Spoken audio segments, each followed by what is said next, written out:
안녕하세요. 저는 저를 힘들게 하는 시모와 남편에게 모든 것을 그대로 돌려주고 온 30대 후반 여성입니다. 남자 하나 잘못 만나 제 인생 나락갈 뻔했던 일을 겪고 나니 사연글을 쓰지 않을 수가 없었네요. 제 직업은 은행원입니다. 저는 어릴 때 항상 부족하게 컸어요. 그래서 돈 관리가 얼마나 중요한지 잘 알고 있었어요. 제가 은행원이 된 건 힘든 집안에 도움이 되기를 바라는 마음에서였습니다. 그렇게 은행에 취직하고 2년 뒤부터는 친정 집안 돈 관리는 제가 도맡아 했습니다.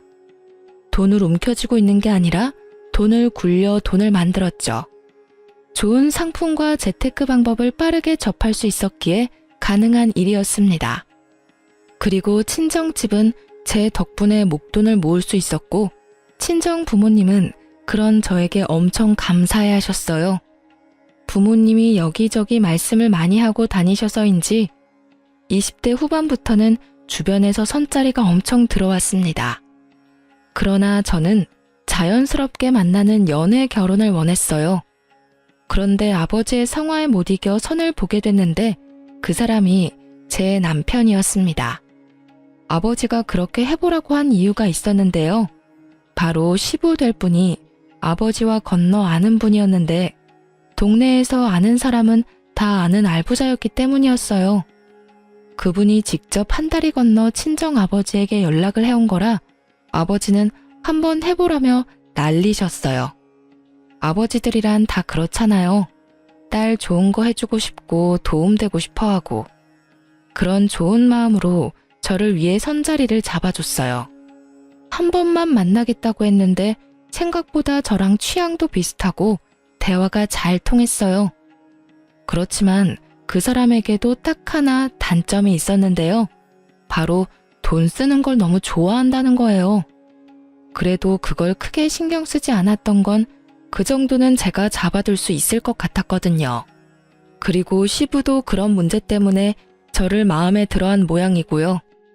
그렇게 남편과 1년 넘게 만나다가 시부가 더 만날 거면 결혼을 하라고 하셨어요.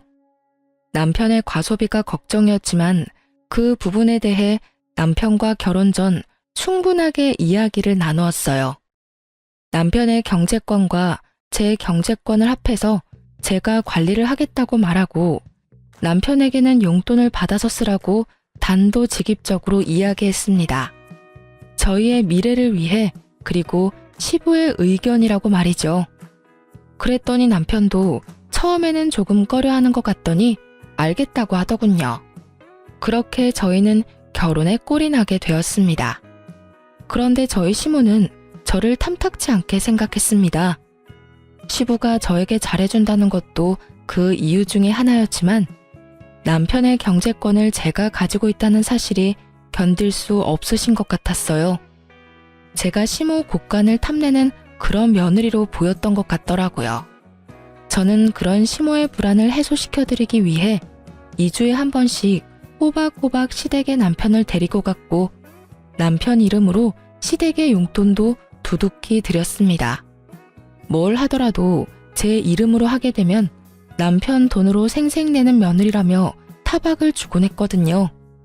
솔직히 해주고 욕 얻어먹는 건 싫었기에 남편 돈으로 남편 이름으로 해드렸더니 이번에는 다 아들 돈으로 해결하고 너는 돈도 안 쓰냐며 타박을 하더군요. 시모는 그런 사람이었습니다. 그러나 시모와는 달리 시부는 결혼 후에도 저의 든든한 지지자가 되어주셨어요. 특히 재산과 관련된 이야기들은 거의 저와 상담하셨어요. 특히 재테크에 관심이 있으셔서 저도 괜찮은 상품을 소개하고 지인을 알려드리기도 했어요.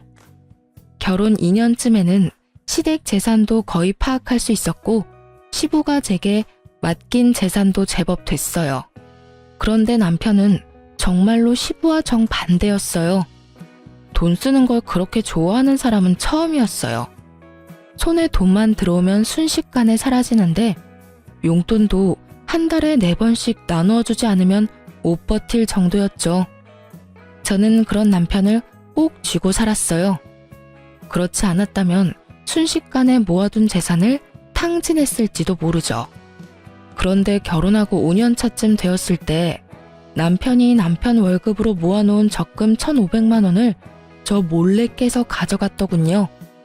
아무리 제가 경제권을 맡고 있어도 제 이름으로 모든 걸 관리할 수는 없었고 불투명하게 남편 월급을 쓸 수도 없으니 남편에게는 돈 쓰는 내역을 모두 공개했거든요. 그런데 그 돈이 몽땅 사라진 거였어요. 3개의 적금 통장 중 하나였지만 그래도 금액이 적은 게 아니었죠. 여보, 적금 깼어? 무슨 일 있는 거야? 갑자기 1,500을 가져가. 그냥 좀 쓸 때가 있었어. 어디다 썼는데? 혹시 차 사고라도 났어? 그런 거 아니야. 피곤하니까 먼저 잘게. 어디다 썼는지 알기라도 하면 마음이 좀 개운해질 텐데 남편은 어디다 썼는지도 알려주지 않았어요. 결국 남편과의 실랑이는 그 주 주말에 있던 시댁 모임에서까지 이어졌습니다. 저는 남편에게 틈이 날 때마다 어디에 그 돈을 썼는지를 계속 추궁했고 남편은 귀찮은 얼굴로 제 말에 짜증만 내고 있었어요. 그리고 시모에게 그 모습을 들켜버렸죠. 시모는 제게 한마디 하더군요. 예, 너는 무슨 애를 그렇게 잡아? 도대체 뭐 때문에 그렇게 남편을 귀찮게 하는 거니? 어머님, 그게 아니라 이 사람이 저 몰래 적금 통장을 깼는데 도대체 그 돈을 어디다 썼는지 알려주지를 않아서요. 제가 뭘 알아야 다음부터 대비를 할 수 있고 제 마음도 좀 편할 텐데 도무지 얘기를 안 해줘요. 남자가 쓸 때가 있었겠지. 도대체 그런 걸로 왜 사람을 귀찮게 하는 거니? 그래서 거지근성이라는 게 참 그래. 네가 없는 집에서 살아서 돈 쓰는 법을 몰라서 그런 건 알겠지만 돈도 써볼 줄 알아야 쓰는 거야. 이런 식으로 돈 쓰는 거 간섭하고 그럴 거면 너 그냥 이혼해. 왜 그렇게 안 맞는 사람이랑 같이 살고 있니? 어머님, 그런 말이 아니잖아요. 저는 1,500만 원이나 되는 돈을 어디다 썼는지 궁금할 뿐이라고요. 1,500이라는 액수를 듣자마자 시모가 살짝 멈칫하더군요. 당연하죠. 그 돈은 작은 금액이 아니었으니까요.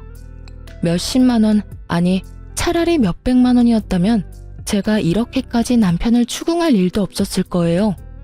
그런데 거의 1,500이라는 돈인데 그 돈이 어디 갔는지조차 모른다는 건 말이 안 되잖아요. 남편이 뭔가를 샀으면 집안에 물건을 산 흔적이라도 있을 텐데 그런 것조차 없었으니까요. 금액이 좀 크기로써니 그게 그렇게 남편을 잡을 일이야? 우리 아들이 애도 아닌데 쓸 때 썼겠지. 남들 앞에서 이게 다 뭐 하는 짓이니? 꼴보기 사납게. 돈돈거리다가 나중에 고생하는 건 너야. 그 정도는 남편 일탈이라 생각하고 넘어가. 시모는 자기 아들을 잘 모르더군요. 돈 있으면 무작정 써버리는 그 남편의 습관조차 모르고 있는 것 같았어요. 하긴 모든 건 시부가 관리를 했으니 여태까지 남편이 자기 월급으로 무엇을 하든지 어머님은 상관하지 않았던 것 같아요. 게다가 시모가 빌려준 돈은 갚지 않아도 어차피 아들이니 언젠간 갚을 거라는 생각을 했던 것 같습니다. 저는 시모에게 남편의 상태에 대해 정확히 알려야겠다는 생각을 했습니다. 3달 뒤 저는 좋은 기회를 잡을 수 있었습니다. 저희 결혼할 때 시모가 남편에게 빌려준 돈이 있었어요. 무려 3,000만 원이라는 돈이었는데 그건 시부도 모르는 돈이었어요. 제가 남편 월급으로 돈을 모은 이유도 나중에 시모가 그 돈을 달라고 하면 주기 위해서 모은 거였어요. 남편은 그 돈 갚지 않아도 된다고 했지만 또 모르잖아요. 그런데 시모가 돈을 돌려달라고 하더군요. 저는 잘 됐다 싶었어요. 그래서 남편에게 말했죠. 얼마 전에 어머님이 당신한테 빌려준 돈 갚으라고 전화 오시지 않았어? 나한테는 연락 오셨던데. 맞아. 3,000만 원 갚으라고 하시네. 당신한테도 전화 오셨어? 내가 당신 월급 관리하는 거 아시니까. 어떻게? 저번에 깬 적금 1,500은 아직 있어? 그것 빼고 1,500만 줄까? 그거 다 쓴 지가 언젠데. 그걸 어디다 썼는지는 나한테 알려주지는 않았잖아. 하긴 내 돈도 아니고 당신 돈인데 어디다 썼든 알게 뭐야. 그럼 3천만 원 당신한테 줄 테니까 당신이 어머님한테 드려. 웬일로 나한테 시켜? 어머님이랑 그 1,500 때문에 당신이랑 헤어지라는 말까지 들었는데 내가 그걸 또 내 손으로 들여봐. 이번에는 또 무슨 소리를 들을지 모르잖아. 그랬지? 알았어. 그럼 내가 드릴게. 돈은? 통장 적금 이번 주 수요일 만기고 어차피 당신 명의 통장이니까 바로 돈 나올 테니 나오면 바로 전해드려. 딱 3천 들었어. 저는 그렇게 말하고 3천만 원이 든 통장을 남편에게 줬어요. 그리고 수요일이 되자마자 시모에게 돈 드렸냐고 남편한테 문자로 물어봤어요. 그랬더니 돈을 드렸다며 문자를 보냈더라고요. 그리고 기다렸어요. 금요일 아침부터 시모가 연락이 왔어요. 예, 너는 빌려간 3천만 원 수요일에 준다고 하더니 왜 아직까지 연락이 없어? 저는 올게 왔다는 생각을 하며 모르는 척 시모에게 되물었어요. 어머, 아직도 안 들어왔어요? 그 사람 통장에 모아놓은 돈인데 만기는 수요일이었거든요. 제 명의가 아니라 제 마음대로 할 수 없으니 그이한테 어머님 돈 드리라고 말했는데 아직도 안 들어갔단 말이에요? 그래, 아직 안 들어왔어. 빨리 넣어줘. 어머님, 그 돈은 이미 저한테 없어요. 그이가 애도 아닌데 알아서 드렸겠죠. 그런데 이상하긴 하네요. 수요일에 제가 남편에게 물어봤더니 돈 드렸다고 하더라고요. 너 설마 나한테 거짓말하는 건 아니겠지? 아들한테 물어봐도 되니? 그럼요. 꼭 물어보세요.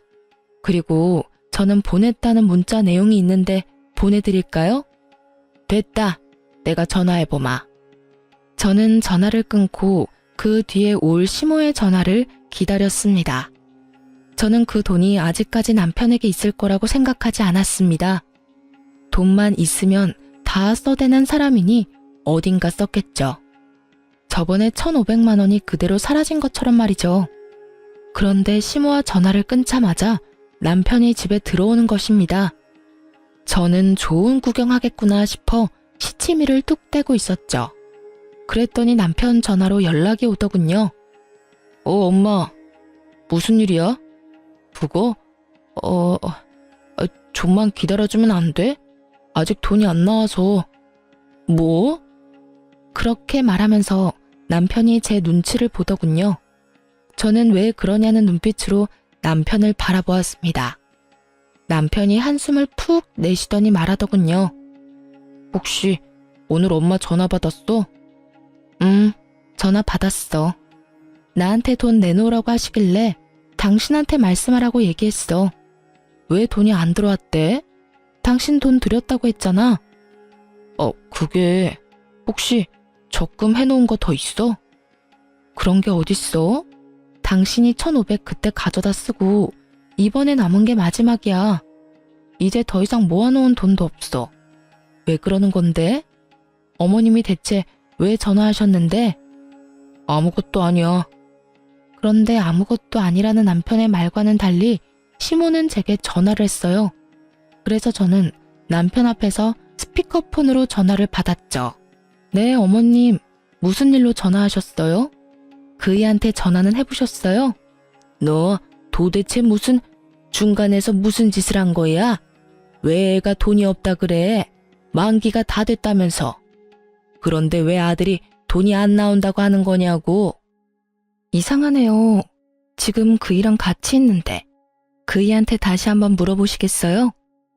제 말에 남편이 난처한 표정을 짓더군요.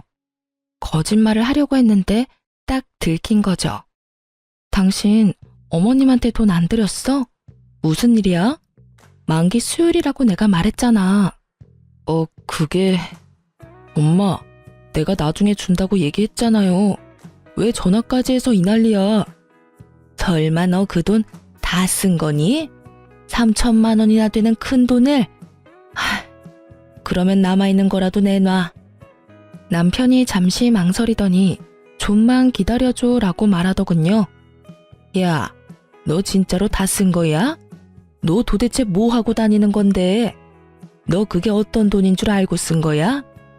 그냥 준 거라고 생각하면 되잖아. 결혼할 때 부모님이 도와주는 집도 많은데 그런 거라고 생각해. 왜 그걸 악착같이 다 받으려고 해? 너 그걸 지금 말이라고 하니? 우리가 너 결혼할 때 해준 게 얼마나 많은데. 지금 너희 살고 있는 집도 너희 아버지 명의로 된 아파트잖아.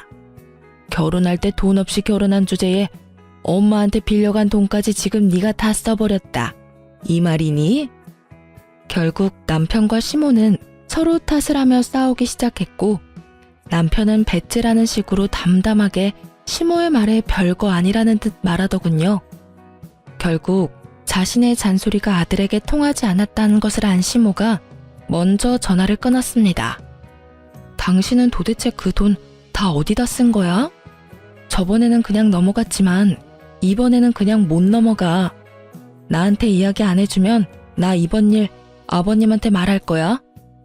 아버지한테는 얘기하지 마. 내가 곧 다 설명할게. 나도 그냥 막 쓴 거 아니야. 당신한테 충분히 설명할 수 있으니까 몇 개월만 기다려줘. 몇 달만 지나면 말할 수 없는 일도 말할 수 있게 되나요? 그렇지만 말을 해준다니 기다려보기로 했습니다. 하긴 그 사람 말대로 그 돈이 제 돈인가요? 본인 돈이지. 잠시 동안의 평화가 지속되었습니다. 그러나 그것도 몇 달 가지 않더군요. 시부가 그 사건에 대해 알게 되었거든요. 시모가 시부가 있는 곳에서 절대로 남편에게 돈을 달라고 말하지 않은 이유는 시부 때문이었는데, 시댁 이사를 하려던 도중에 드러나게 됐어요. 하루는 시부에게 연락을 받아 시댁으로 향하고 있었습니다. 시댁에서 부르는 일이 많지 않았는데 시부가 부른다니 약간 걱정이 되기도 했습니다. 웬만하면 잘 부르시지 않고 볼 일이 있어도 밖에서 보는 걸 더 좋아하시는 분이셨거든요.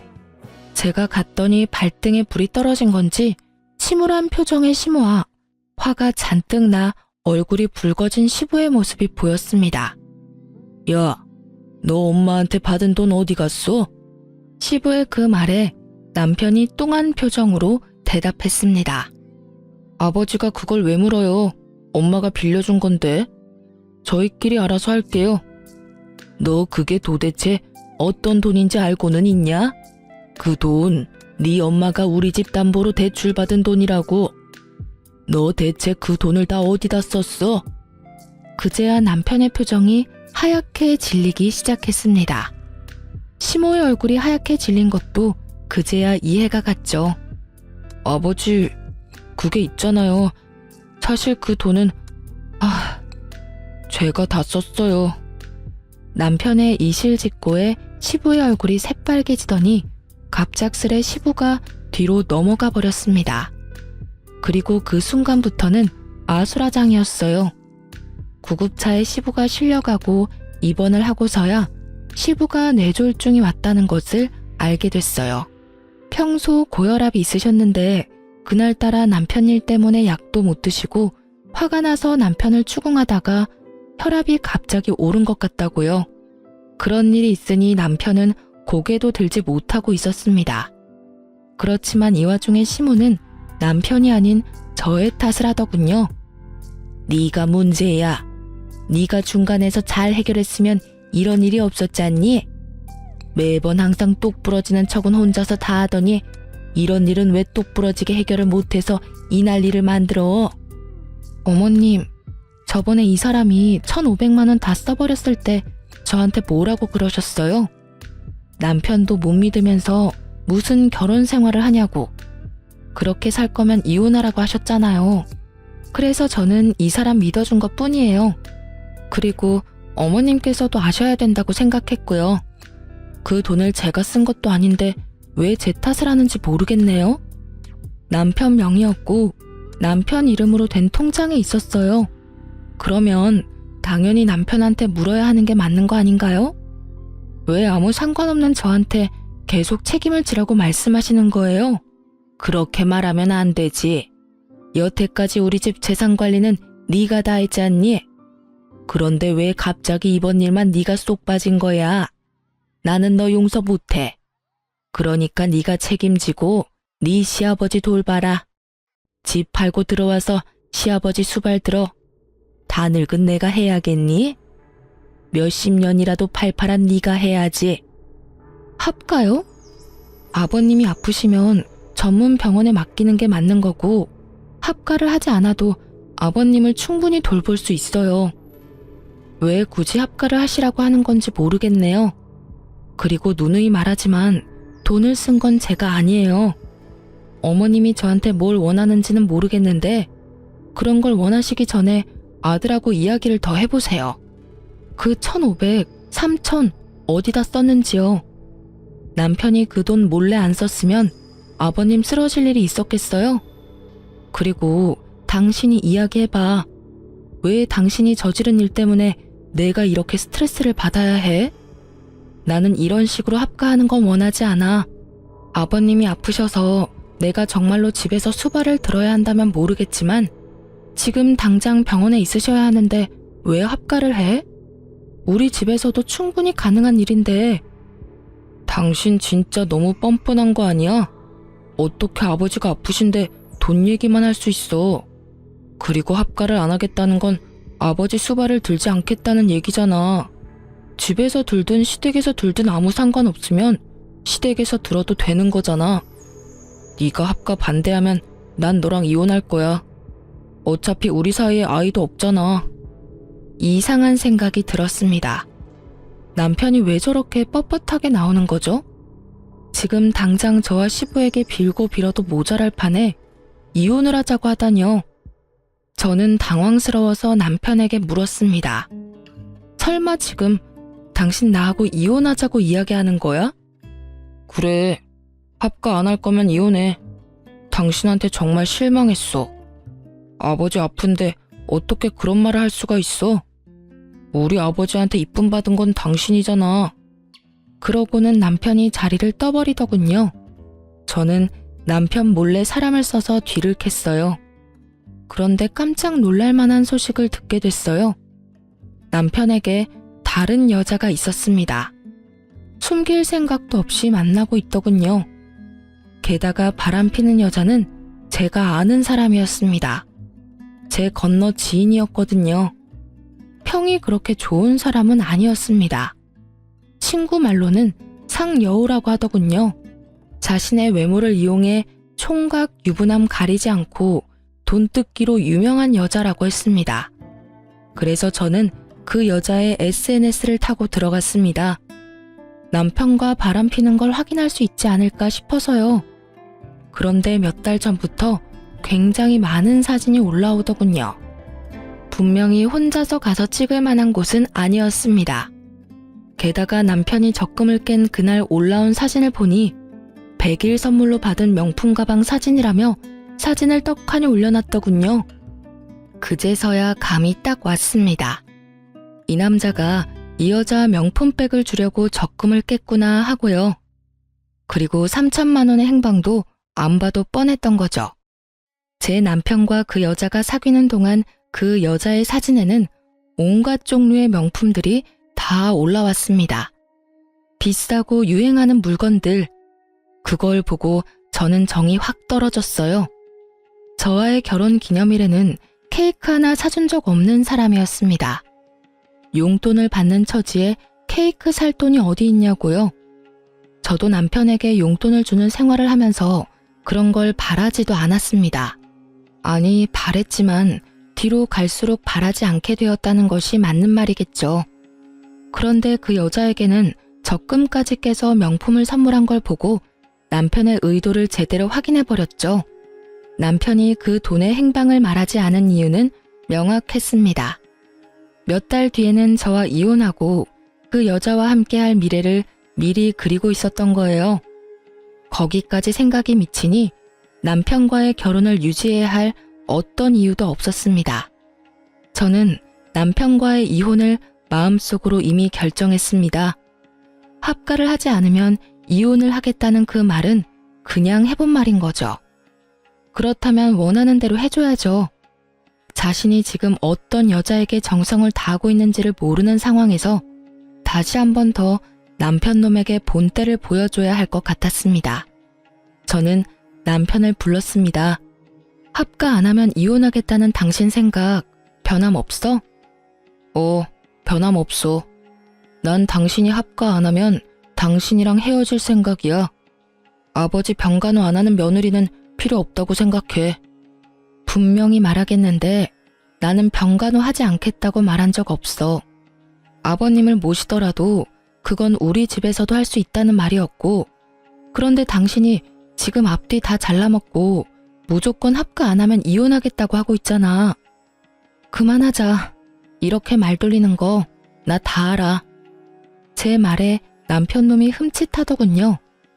당신이 왜 이혼하자고 하는지 다 안다고. 당신 바람 피고 있잖아. 나 몰래. 그래놓고 정말 웃기다. 아버님 핑계대면서 이혼하자고 하는 거야? 차라리 솔직하게 말하지 그랬어. 다른 여자랑 같이 있고 싶으니까 이혼하자고. 무슨 말이야? 내가 무슨 바람을 피워? 바람 안 핀 걸로 하고 싶니? 그러면 그렇게 해. 어머님한테는 말하지 않을게. 그렇지만 나는 내가 유책 배우자로 이혼할 생각은 전혀 없어. 변호사 사서 소송할 거고 당신이 나를 이용하도록 놔두지는 않을 거야. 어머님한테 말하는 건 당신한테 맡길게. 그리고 제 말을 듣던 남편은 웬 떡이냐 싶은 표정으로 웃고 있더군요. 하긴 쉽게 이혼해주는 것 같아서 기분이 좋았겠죠. 하지만 저는 쉽게 이혼해줄 생각은 전혀 없었습니다. 그리고 이혼 소식을 시모가 들었는지 저에게 전화가 왔더군요. 너 이러는 거 아니다. 네 시아버지 아파서 누워 계시는데 어떻게 지금 이 상황에 이혼을 이야기하니? 너 설마 아버지 수발 들기 싫어서 이혼하자고 하는 거니? 그런 거 아니고 이혼은 그 사람이 먼저 이야기를 했고 저는 합가를 들지 않아도 아버님 수발을 들겠다고 분명히 말했어요. 그거를 받아들이지 않은 건 남편이고요. 그러니까 하고 싶은 말이 있으시면 아드님한테 하세요. 이 모든 게 남편 계획이니까요. 너 이렇게 헤어진다고 해서 너 혼자 잘 먹고 잘 살 수 있을 거라고 생각했어? 주변에서 너 시아버지 수발 들기 싫어서 이혼한 거라고 소문 다 나면 좋은데 시집이라도 갈 수 있을 것 같아? 네가 우리 아들만큼 괜찮은 남자를 어디 가서 만나니? 그러니까요. 늙어서 혼자 죽어도 상관없으니까 어머님 아드님 같은 분하고는 같이 살기 싫어요.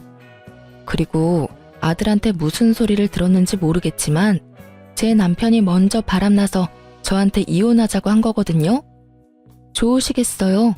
여우 같은 며느리 맞이하게 되셔서. 저는 그렇게 이야기하고 전화를 뚝 끊었습니다. 그리고 남편놈 이름으로 시모에게 하던 모든 걸 끊어버렸어요. 2주에 한 번씩 남편을 데리고 시댁에 가는 것도, 남편 이름으로 용돈을 주던 것도 끊어버렸죠. 그리고 남편에게 시모에게 연락하라는 잔소리도 더 이상 하지 않게 되었죠. 그렇게 되니 당황한 건 제가 아니라 시모였던 것 같아요. 남편은 정이 없고 본인 부모에게도 애정을 그리 갖지 않는 사람이었어요. 그 사람에게는 돈만 중요할 뿐이지 부모는 그 뒤 이야기였거든요. 그런 남편 멱살 잡아가며 시모에게 효를 다하도록 만든 건 저였죠. 그런데 한순간에 다 사라졌으니 시모 입장에서는 아들이 갑자기 변해버렸다는 생각밖에 들지 않았을 거예요. 그리고 저는 이혼 소송을 하면서 상대방 여성에게 상간녀 위자료 소송까지 했습니다. 아시잖아요. 상간녀 소송하면 남자 쪽에서 다 내주는 거. 결국은 남편도 그렇게 한 것 같더라고요. 그 여자에게 빠져서 시모에게 주던 돈도 그 여자한테 주고 시모에게 매주 가던 것도 그 여자에게 가고 제가 모아뒀던 돈으로 그 여자에게 차까지 선물했더군요. 그것을 알게 된 것은 그 여자의 SNS에서였습니다. 제가 이혼을 선언하고 난 뒤부터 그 여자 SNS에는 남편에게 받은 선물들로 가득 차더군요. 그리고 남편놈의 얼굴도 같이 찍혀 나오기 시작했죠. 아주 당당하고 자신감 있는 상간녀의 행보였습니다. 제가 할 복수는 간단했습니다. 저는 이혼 판결 떨어지기 직전에 제가 담당하고 있던 시부의 재산 관리에 대해 남편에게 알려줬습니다. 특히 시부가 특별히 관리하던 부동산 같은 경우에도 남편에게 다 알려줬어요. 모든 것이 시부 명의로 되어 있는 재산들이 있기 때문에 저는 이혼 전 남편에게 모든 것을 돌려준다는 명목하에 시부 재산과 관련된 것도 남편에게 다 알려준 거였어요. 제가 남편에게 그 목록을 알려주었을 때 남편은 눈이 확 커지더군요. 이게 다 뭐야? 이거 아버님이 나한테 관리하라고 했던 재산 목록들이야. 아버님 명의로 되어 있으니까 내가 가지고 있어봤자 아무 소용없고 어차피 당신과 나 이혼할 건데 이런 거 가지고 있다가 이혼할 때 또 무슨 소리 들을지 모르니 깨끗하게 다 당신한테 돌려주는 거야. 원래라면 아버님한테 돌려드려야 하는데 아버님 상태가 지금 좋지 않으시잖아. 그러니까 당신이 책임지고 관리하고 어머님한테도 말씀드려. 난 당신과 이혼하면 이 일에서 완전히 손 뗄 테니까. 남편의 눈동자가 욕심으로 번들거리는 것이 보였습니다. 그리고 이혼하고 한 달 뒤 시모에게 연락이 왔더라고요. 야, 너 도대체 뭐 하는 년이야? 감히 우리 집 재산을 탐내? 돈 다 어디다 빼돌렸어? 악에 가득 받쳐 화를 내는 시모의 목소리에 저는 태연히 말했습니다. 도대체 무슨 돈을 말씀하시는 거예요? 재산이라니. 저는 아는 바가 전혀 없습니다. 네가 모르는 게 어디 있어? 우리 남편이 너한테 재산을 다 맡겼는데 그 재산들이 지금 하나도 없잖아. 지금 통장에 땡전 한 푼이 없어. 네가 다 가져간 거지? 제가 관리하던 건 남편에게 모두 다 줬어요. 제가 가지고 있을 필요가 없으니까요. 이미 남남인데 제가 가지고 있으면 그거야말로 범죄죠. 제가 변호사 입회하에 남편에게 모조리 다 돌려줬어요. 그러니까 하고 싶은 말이 있으시면 아들한테 하세요. 저한테 전화하실 게 아니라. 뭐? 너 설마 진짜로 우리 아들한테 그 돈을 다 줬니? 네. 아버님 그렇게 되고 후견인이 남편밖에 없잖아요. 그래서 준 거예요. 네가 지금 정신 나간 짓을 했어. 너 지금 집이 어떻게 돌아가는지 아니? 부동산에 적금에 병원비까지 탈탈 털렸어. 그리고 나랑 남편이 내는 보험까지 다 해지하고 해지 환급금까지 아들이 다 가져갔더라. 너 어떻게 이럴 수가 있어? 네가 그걸 우리 아들한테 주지 말고 나한테 줬어야지. 왜 그걸 아들한테 줬냔 말이야? 이상하네요. 어머님이 저번에 그러셨잖아요. 아들이 애도 아니고 뭐가 그렇게 못 믿겠냐고요. 그래서 돌려드린 것 뿐이에요.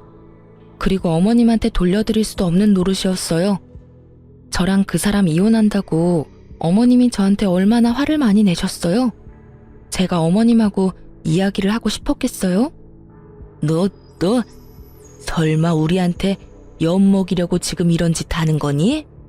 너 우리 돈 다 털리라고 아들한테 돈 쥐어준 거야? 어머님, 아들을 좀 믿으세요. 항상 저한테 하시던 말씀이었잖아요. 아드님이 뭐 별다른 짓 했겠어요? 알아서 잘 썼겠죠. 필요한 곳에. 지금 그게 아니니까 너한테 하는 말이잖아. 내가 아픈 남편 수발드는 와중에 지금 이런 일까지 당해서 정신이 없어. 병원비를 내려니 통장에 땡전 한 푼도 없고 왜 그 돈을 아들한테 준 거야? 아, 내가 못 살아. 그 새끼가 돈을 얼마나 펑펑 쓰는지 네가 잘 아는데 왜 그걸 줬단 말이야. 아이고 내 돈, 아이고 내 돈. 그걸 저한테 말씀하셔도 저와는 상관없는 일이에요. 저는 제가 왜 이런 전화를 받아야 되는지도 모르겠고요. 제가 할 일도 끝났고 서로 간에 해결해야 될 문제도 다 끝났어요. 이혼 판결 나왔고 그리고 그 사람이 바람 펴서 이혼하는 바람에 유책 배우자 돼서 저한테 위자료도 지급해야 했죠. 다행히 아닐 수 없네요. 그래도 위자료는 제대로 들어왔거든요. 상간녀 위자료도 잘 들어왔더라고요. 전 남편이 대신 내줬나 봐요. 그 돈이 어디서 났는지는 잘 알겠네요. 여하튼 저는 할 얘기 없으니까 앞으로 저한테 전화하지 말아주세요. 전화를 끊으려는데 갑자기 울먹거리는 시모의 목소리가 들려왔습니다. 여느라가 미안하다. 내가 잘못 생각했어.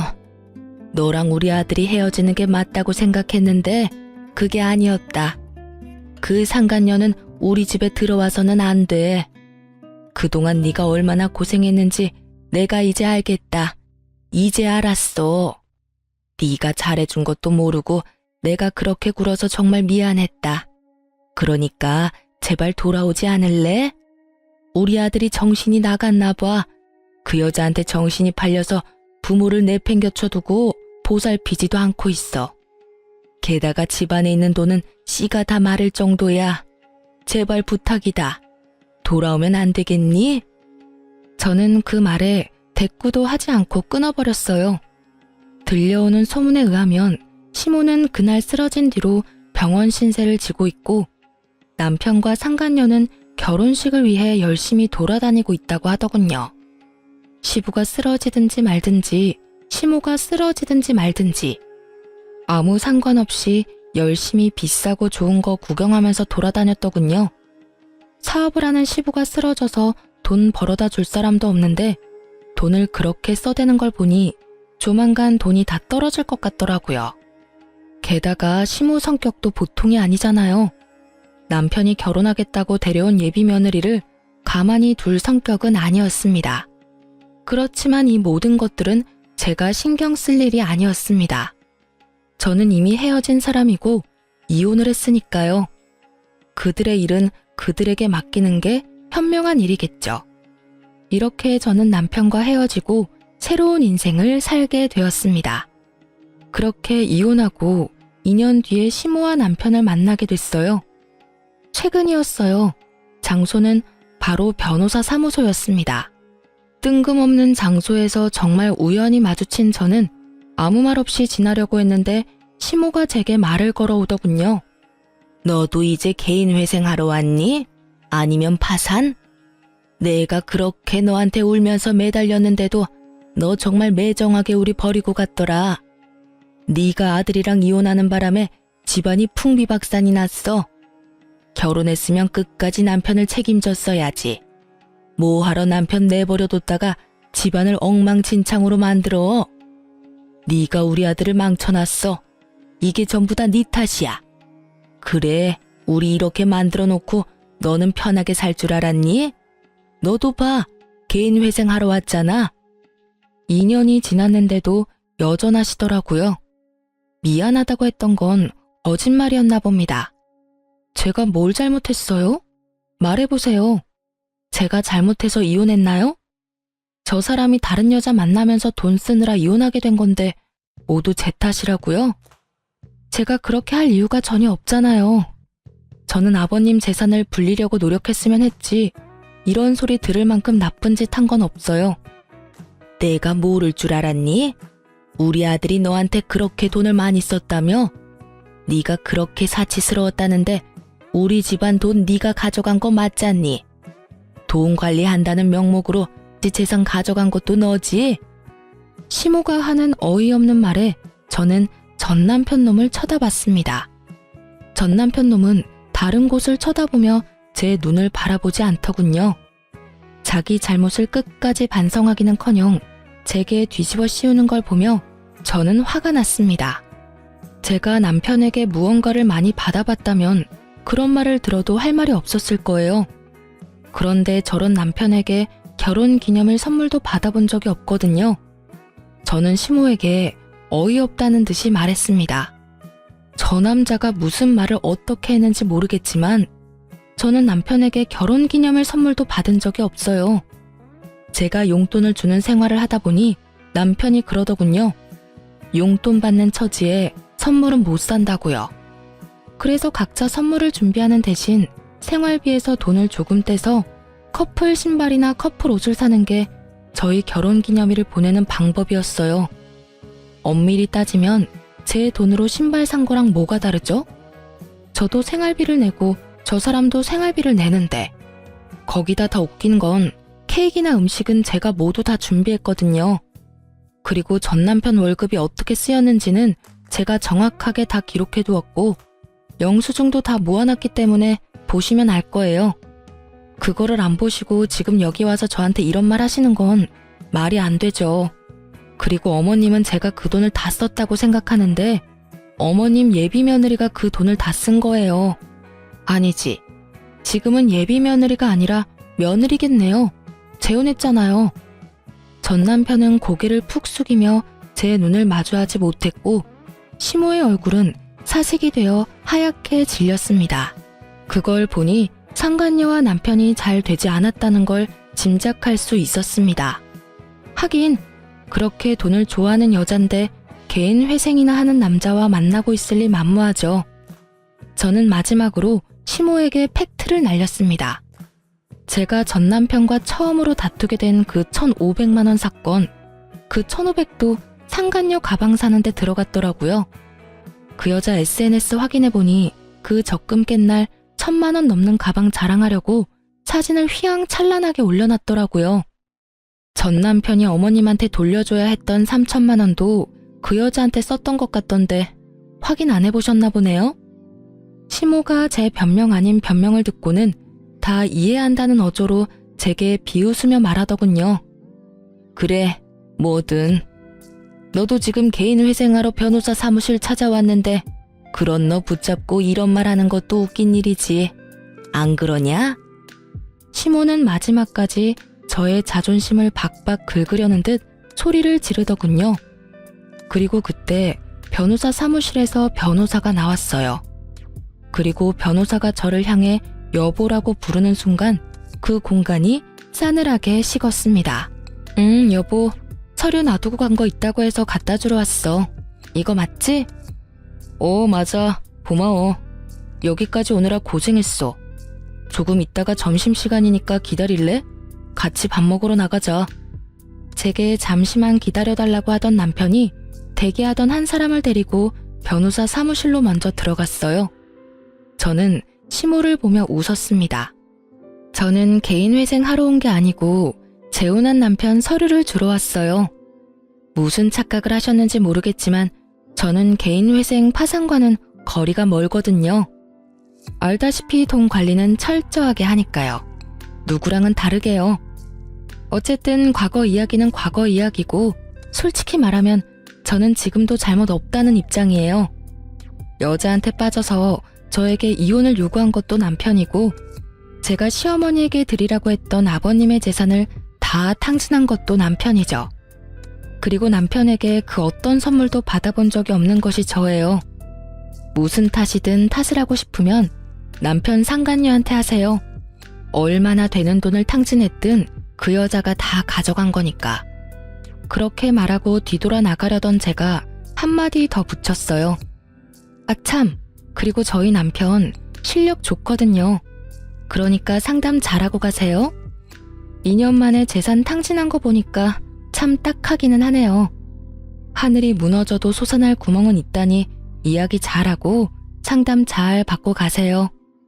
그렇게 이야기하고 조금 뒤 남편이 사무실에서 나오면서 제 손을 잡았습니다. 상담이 많이 밀려서 미안해. 식사는 뭘로 할래? 뱃속에 있는 우리 아이는 뭘 좋아할까? 아이가 좋아할 만한 것으로 먹을까? 지금 우리 아이는 한식이 너무 먹고 싶대. 우리 맛있는 한정식 먹으러 갈까? 그래, 우리 여왕님이랑 우리 공주님이 원하는 건 뭐든 들어줘야지. 다정다감한 남편 덕분에 의도치 않게 금술 좋은 부부 모습을 보여주었더니 절 쳐다보는 표정에 부러움과 시기가 가득하더군요. 게다가 전 남편과 사이에는 가지지 못했던 아이까지 가지고 있으니 시모의 얼굴에는 짜증이 한가득이었습니다. 그러나 부끄러워서였는지 얼굴이 뻘겋게 돼서는 나중에 다시 오겠다며 나가버리더군요. 도망가는 두 사람의 모습을 보니 참으로 웃겼습니다. 상간녀가 없는 걸 보니 두 사람은 이미 찢어진 것처럼 보였어요. 나중에 들어보니 전 남편이 개털된 걸 알고 상간녀가 애저녁에 손절했더군요. 결혼하겠다며 드레스며 예식장이며 다 돌아다녀 놓고는 원하는 걸 얻지 못하니 순식간에 헤어졌더라고요. 그렇지만 상간녀도 이번에는 그 일에 대한 대가를 확실히 받았더라고요. 제 말을 들었던 시모가 상간녀를 쫓아다니며 아들이 준 돈 다 내놓으라며 가는 곳곳마다 따라다니며 괴롭혔다고 하더라고요. 결국 버티다 못한 상간녀가 전 남편에게 받은 물건들 중에 몇 가지를 되돌려줬다고 하더군요. 하지만 이미 중고가 된 상품들이었고 다시 되파는 것도 손해를 보는 것이었기 때문에 잃어버린 돈만큼 돌려받지는 못했다고 해요. 전 남편과 시모는 남편 사무소 앞에서 한바탕 싸운 모양이었습니다. 남편 회사 직원이 나중에 이야기를 해주더군요. 시모가 전 남편에게 너 때문에 우리 집안 돈의 씨가 말랐다며 너 어떻게 책임질 거냐고 아주 난리가 났다고 하더랍니다. 어디 가서 그런 여우 같은 여자한테 걸려가지고 잘 살고 있는 마누라를 내쫓아서 집을 상태로 만들었냐며 전 남편을 너덜너덜하게 만들었다고 하더군요. 그렇지만 전 남편도 참지만은 않았다고 해요. 이혼한다고 했을 때 좋아했던 건 엄마가 아니냐며 둘이서 또 그 앞에서 치고받고 싸우느라 한동안 통행에 방해가 됐을 정도라고 합니다. 그 이야기를 들으면서 둘 다 참 똑같은 사람이다 라는 생각을 했네요. 자기들이 뿌린 대로 거뒀을 뿐인데 둘 다 잘못했음에도 불구하고 서로 남탓만 하고 있으니까요. 저는 그런 사람들과 일찌감치 잘 헤어지고 새로운 남자와 잘 살고 있습니다. 재혼이라 좀 걱정스러웠지만 상대방도 재혼이라 조금은 덜 부담스러운 상황이었죠. 이제는 아이도 생기고 더 안정적이고 행복한 생활을 하고 있습니다. 솔직히 전 남편을 생각하면 아직도 짜증나고 부끄럽고 지워버리고 싶은 기억이라고 생각하고 있지만 그 일이 없었다면 제가 이렇게 빠져나올 일도 없었겠죠. 지금 저희 시댁 부모님들은 제게 항상 고마워하세요. 남편과 함께 시댁 친정 재산을 불려주려고 열심히 노력하고 있는 저에게 매번 고맙다며 감사 인사를 하시거든요. 그렇게 하지 않아도 된다고 했는데도 고마움을 표현해 주시는 부모님들을 보면 저도 더 열심히 도움이 되고 싶은 마음을 가지곤 합니다. 이런 게 바로 가는 정이 있으면 오는 정도 있다는 말이겠네요. 긴 글 읽어주셔서 감사합니다. 모두들 행복한 하루 되세요.